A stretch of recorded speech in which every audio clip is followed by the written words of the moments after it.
দেশবাসীক গৌৰৱান্বিত কৰা এজন মুছলমান সম্প্ৰদায়ৰ ব্যক্তিৰ কাহিনী।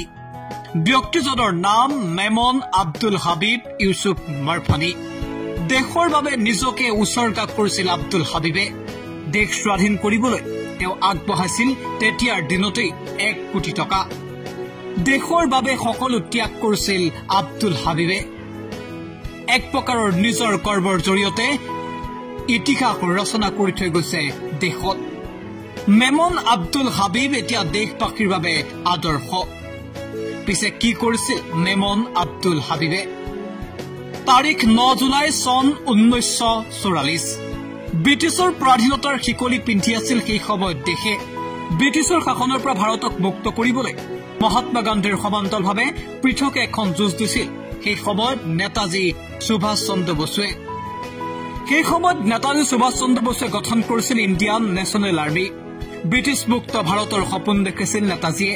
ইতিমধ্যে দেশৰ বিভিন্ন প্ৰান্তত ইণ্ডিয়ান নেশ্যনেল আৰ্মিৰ বাবে সৈন্য ভৰ্তিৰ অভিযান আৰম্ভ কৰিছিল সুভাষ চন্দ্ৰ বসুৱে। বিভিন্ন সময়ত সুভাষ চন্দ্ৰ বসুৰ সন্মুখীন হৈছিল যথেষ্ট প্ৰত্যাহ্বানৰ, কিয়নো সেই সময়ত সুভাষ চন্দ্ৰ বসুৰ আদৰ্শ আৰু নীতিৰ বিৰোধিতা কৰিছিল দেশৰ বহুলোকে। আনকি সুভাষ চন্দ্ৰ বসুক সমৰ্থনো জনোৱা নাছিল বহুলোকে।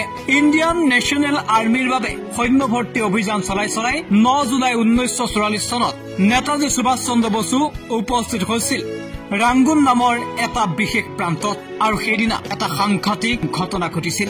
নেতাজীৰ সন্মুখত থিয় হৈছিল গুজৰাটৰ এজন প্ৰখ্যাত ব্যৱসায়ী। মুকলিকৈ সুভাষ চন্দ্ৰ বসুৰ যুঁজ আৰু দেশ স্বাধীনৰ বাবে সৰ্বোচ্চ ত্যাগ কৰাৰ কথা নেতাজীৰ সন্মুখত জনাইছিল ব্যক্তিজনে। আৰু সেই ব্যক্তিজনে সেই সময়ত নেতাজীৰ এই যুঁজখনলৈ আগবঢ়াইছিল 1 কোটি টকা। সেই ব্যক্তিজনৰ কথা শুনি আচৰিত হৈ পৰিছিল সুভাষ চন্দ্ৰ বসু, কাৰণ ব্যক্তিজনে 1 কোটি টকা নেতাজীৰ যুঁজখনলৈ আগবঢ়োৱাৰ উপৰিও সকলো ত্যাগ কৰিবলৈ সাজু বুলিও তেওঁ মত পোষণ কৰিছিল। সমান্তৰালভাৱে পৰিয়ালকো উৎসৰ্গা কৰিবলৈ সাজু বুলি জনাইছিল এই প্ৰসিদ্ধ ব্যৱসায়ীজনে।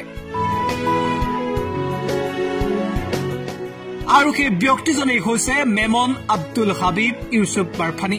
সুভাষ চন্দ্ৰ বসুৰ সন্মুখত এগৰাকী সাহসী ব্যক্তি হিচাপে থিয় হৈছিল ব্যক্তিজন, আৰু আজাদ হিন্দ বেংকলৈ তেওঁ আগবঢ়াইছিল 1 কোটি টকা। এই ব্যক্তিজনৰ কথা আৰু কামে সাহস দিছিল নেতাজীক। নেতাজীৰ এই যুঁজখনলৈ বৰঙণি আগবঢ়োৱা প্ৰথমজন ব্যক্তি আছিল মেমন আব্দুল হাবিব ইউসুফ মাৰফানি। সেই ব্যক্তিজনৰ কাম আৰু কাহিনীয়ে নেতাজীক চুই গৈছিল আৰু অধিক শক্তি লাভ কৰিছিল নেতাজীয়ে।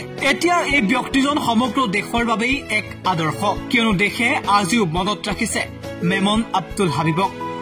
ইতিহাসত সোণালী পৃষ্ঠাৰে নিজৰ ত্যাগ আৰু কৰ্মৰ বিনিময়ত নিজৰ নাম লিপিবদ্ধ কৰিবলৈ সক্ষম হল Memon Abdul Habib. News desk any টক্স।